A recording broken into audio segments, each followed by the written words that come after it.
Kevin Gordon here from Autosavant.com, coming to you from the 2013 Nissan Altima 3.5 SL. This version of the Altima, of course, has the upgraded 3.5 liter V6 that's so familiar across both Nissan and Infiniti's lineups. It's mated to their X-Tronic continuously variable transmission. Xtronic's really just sort of a marketing term at this point, but Nissan's continuing along their run of using continuously variable transmissions. This car is a sticker price. The base SL with the 3.5 comes in just above $30,000. This one has a carpeted trunk floor mat and the technology package, which gets you nav, blind spot detection, that kind of stuff. With destination, it comes in just under $32,000. The one thing you quickly discover after spending some time with the 2013 Nissan Altima is the fact that if you're in the market to buy a mid-size sedan these days, the whole playing field has raised so much. It really is amazing what a good car this winds up being for 32 grand. I mean, it's a lot of car for the money, but the same can be said across all of the competitors, and there's, you know, every one of the sort of main manufacturers makes one at this point. I mean, you've got the new Fusion, the Camry, the Accord, the Sonata, you know, the Optima, so on and so forth. So, you know, it's a really crowded field, and distinguishing between the cars is challenging in a lot of ways. I think a lot of it comes down to personal preference towards brand. There's those people who like Nissans and those who don't, and then those who are just down to what functionality the car has, what content it has, and then how it rides and drives. And the good news there is the 3.5 SL rides and drives really, really nicely.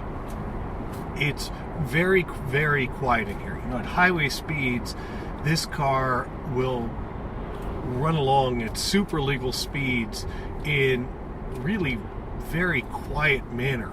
I think the thing that if you took one of these for a test drive, you discover is around town, the ride can seem a little busy.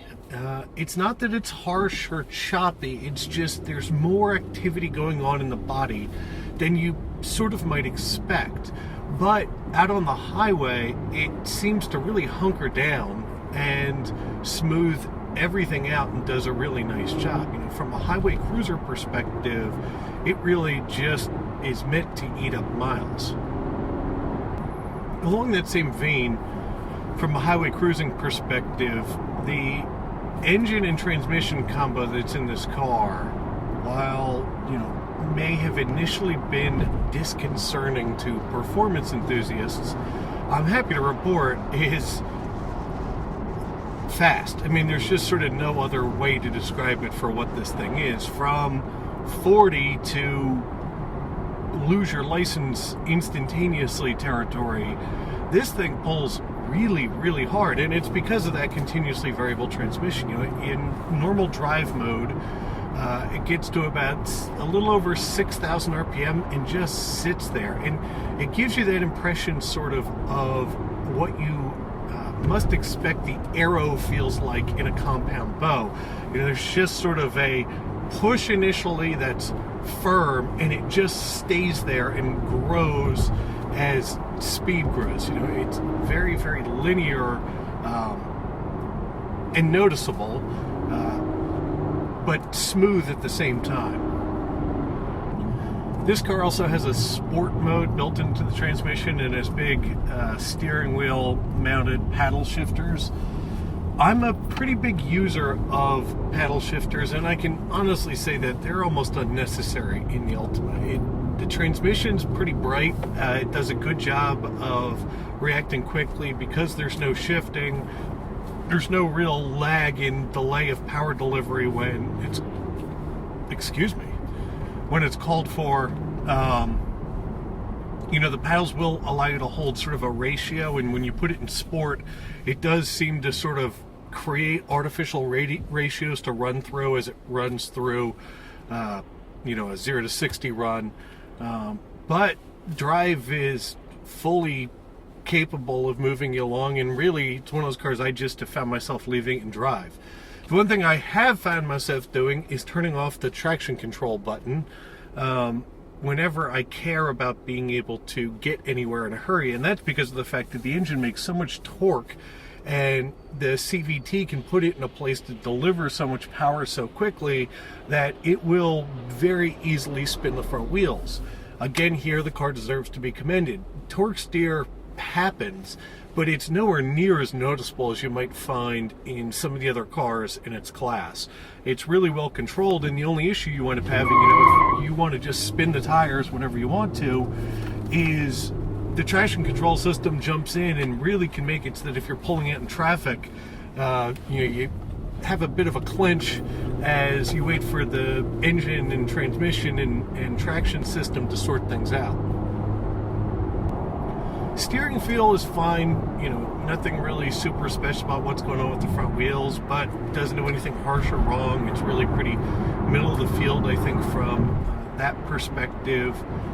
The Altima is supposed to have some kind of active understeer reduction system.